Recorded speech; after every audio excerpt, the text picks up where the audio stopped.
Nas vastas e implacáveis estepes da Mongólia do século XII, o mundo era um mosaico de tribos nômades rivais, um turbilhão constante de alianças frágeis e guerras sangrentas.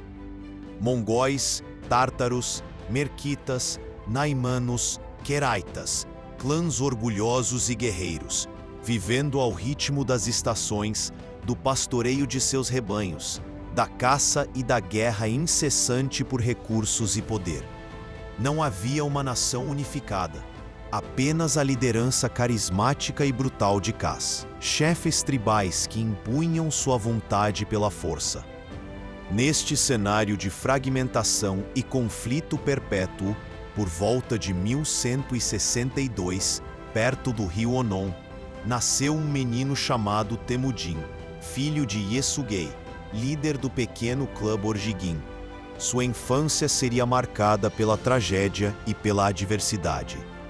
Aos 9 anos, enquanto retornava de um acordo de casamento para Temujin com a jovem Borte, do clã Ongirat, seu pai, Yesugei, foi traiçoeiramente envenenado por inimigos tártaros. Órfão e jovem demais para liderar, Temujin viu sua família ser abandonada pelo próprio clã, liderado agora pelo ambicioso Targutai, que temia a futura reivindicação do jovem ao poder.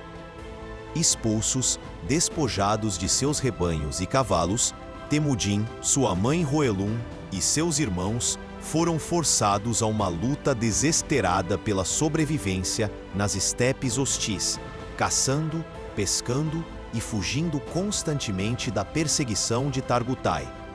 Anos de provação forjaram em Temujin uma resiliência de aço e uma determinação implacável. Ele aprendeu a arte da sobrevivência, da caça, da guerra a cavalo e, crucialmente, a importância da lealdade e da aliança. Em sua juventude, foi capturado por inimigos e sofreu a humilhação da escravidão, mas conseguiu escapar, sua vontade indomável. Anos mais tarde, ele reencontrou e casou-se com Borte, cumprindo a promessa feita na infância. No entanto, a paz era um luxo raro. Borte foi raptada pelos merquitas, uma vingança antiga contra o pai de Temujin. Este ato desesperador forçou Temujin a buscar ajuda. Ele recorreu a Togrul Khan, líder dos poderosos queraitas e antigo aliado de seu pai, e a Jamuka, seu amigo de infância, e Anda, irmão de sangue. Juntos, eles esmagaram os merquitas e resgataram Borte. Esta vitória marcou o início da ascensão de Temujin. Sua coragem, liderança e carisma começaram a atrair guerreiros de diversas tribos, que viam nele a promessa de um futuro diferente. Contudo, seu crescente poder gerou atrito com seu antigo amigo, Jamuka, que representava a velha ordem aristocrática tribal. A rivalidade explodiu em conflito aberto. Temujin enfrentou Jamuka e uma coalizão de tribos inimigas em uma série de batalhas brutais.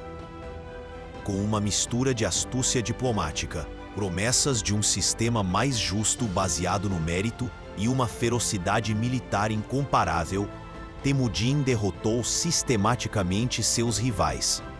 Os tártaros, responsáveis pela morte de seu pai, foram aniquilados. Os queraitas de Togrul Khan, que o traíram, foram subjugados. Os naimanos e os merquitas foram esmagados. A cada vitória, seu exército crescia, incorporando guerreiros das tribos vencidas, agora leais a ele. Em 1206, o destino da Mongólia mudou para sempre. Em um grande Kurultai, uma assembleia solene dos chefes de todas as tribos agora unificadas, Temujin foi aclamado como Genghis Khan, o líder universal, o governante supremo de todos os povos mongóis. Nascia ali o Império Mongol. Genghis Khan não era apenas um guerreiro, mas também um visionário organizador. Ele compreendeu que a unidade exigia mais do que conquistas, necessitava de estrutura. Promulgou a Yasa, um código de leis escritas, que, embora seus detalhes exatos sejam debatidos, visava unificar as tradições e estabelecer ordem. Revolucionou a organização militar, quebrando as antigas lealdades tribais ao dividir o exército em unidades decimais, grupos de 10, 100, 1000 e 10.000 homens, Tumen, com comandantes promovidos por mérito e lealdade direta ao Khan, não por laços de parentesco. Criou a Keshig, uma guarda imperial de elite, composta por filhos de comandantes e guerreiros leais, garantindo a segurança do Khan e servindo como escola de treinamento para futuros líderes. Adotou a escrita uigur para a administração do Império Nascente, permitindo a manutenção de registros e a comunicação eficiente. Com a Mongólia unificada e o exército disciplinado e letal à sua disposição, Genghis Khan voltou seu olhar para além das estepes. Sua primeira grande campanha externa foi contra o reino de Xia Ocidental, dos Tangutis, em 1209. Após uma campanha difícil, onde os mongóis aprenderam as complexidades da guerra de cerco, os Tangutis foram forçados a se submeter e pagar tributo. Em seguida, veio o poderoso Império Jin, no norte da China. A invasão começou em 1211. Os mongóis, mestres da guerra móvel, superaram as defesas Jin, atravessaram a Grande Muralha e, em 1215, saquearam a capital Jin, Zhongdu, atual Pequim, embora a conquista completa do norte da China só ocorresse após a morte de Genghis. Enquanto a guerra contra os Jin continuava, a atenção de Genghis se voltou para o oeste. Em 1218, ele anexou o Kanato de Karaquitai, expandindo seu império pela Ásia Central. O próximo alvo foi o vasto e rico Império Khwarasmiano, que dominava a Pérsia e grande parte da Ásia Central. Inicialmente, Genghis buscou relações comerciais, mas o governador de Otrar, uma cidade khwarasmiana, estupidamente massacrou uma caravana de mercadores mongóis. Quando Genghis enviou embaixadores para exigir justiça, o Shah Muhammad II não apenas recusou, mas humilhou e executou alguns dos enviados. Foi uma afronta imperdoável. A resposta mongol foi uma das campanhas militares mais devastadoras da história. Entre 1219 e 1221, Genghis Khan liderou pessoalmente um exército gigantesco que varreu o Império Khwarasmiano. Cidades lendárias como Samarcanda, Bucará, Merv e Urgente, centros de cultura e comércio, foram sistematicamente destruídas, suas populações massacradas aos milhões.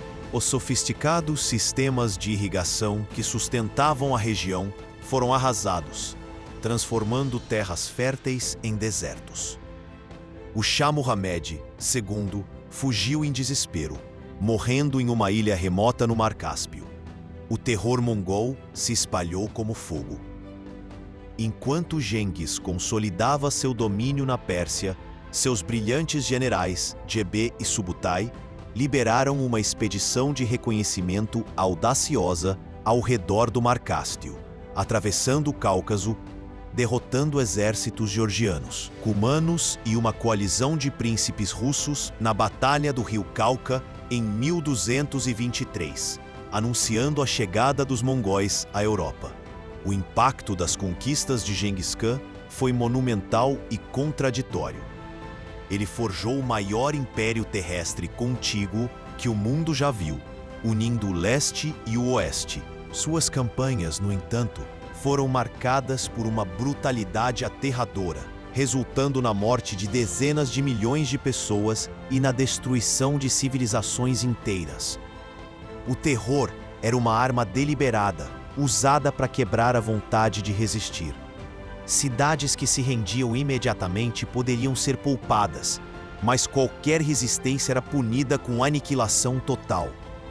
Genghis Khan era um mestre da guerra.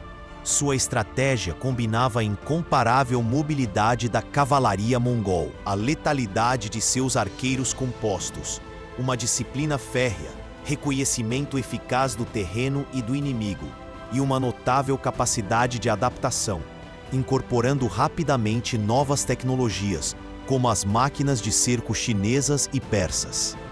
Sua administração, embora focada na guerra, estabeleceu as bases para um império funcional, com leis, um sistema postal eficiente, o Yuan, e uma surpreendente tolerância religiosa pragmática, isentando clérigos de impostos para garantir a estabilidade.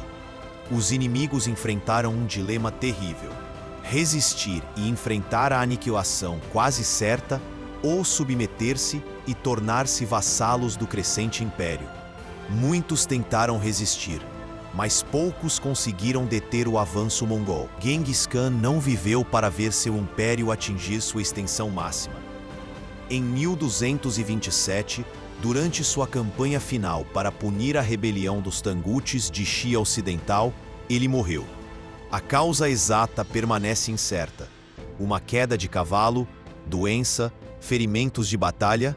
Seu corpo foi levado de volta à Mongólia e enterrado num local secreto, que permanece desconhecido até hoje. Antes de morrer, ele assegurou a sucessão, indicando seu terceiro filho, Ogedai, como seu herdeiro ao título de Grão-Khan, uma escolha confirmada pelo Kurultai em 1229.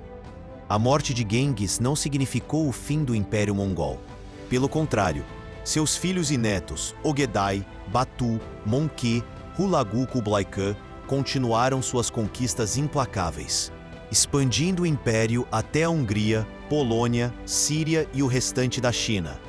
Eventualmente, as vastas distâncias e rivalidades internas levariam à fragmentação do império em 4 grandes kanatos: a dinastia Yuan, na China, o Kanato Chagatai na Ásia Central, o Ilkhanato na Pérsia e a Horda Dourada na Rússia e Europa Oriental. O legado de Genghis Khan é tão vasto e complexo quanto seu império.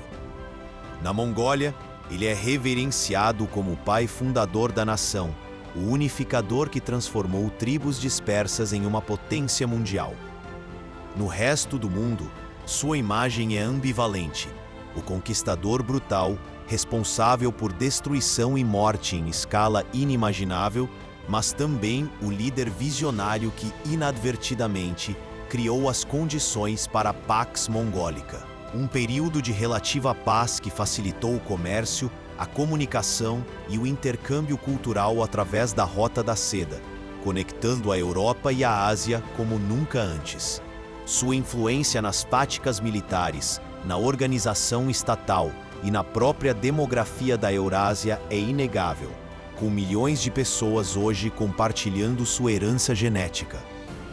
Genghis Khan permanece uma das figuras mais impactantes e controversas da história humana. Um homem que emergiu da obscuridade das estepes para redesenhar o mapa do mundo. Se este conteúdo ressoou com sua busca por conhecimento, manifeste seu apoio com um like.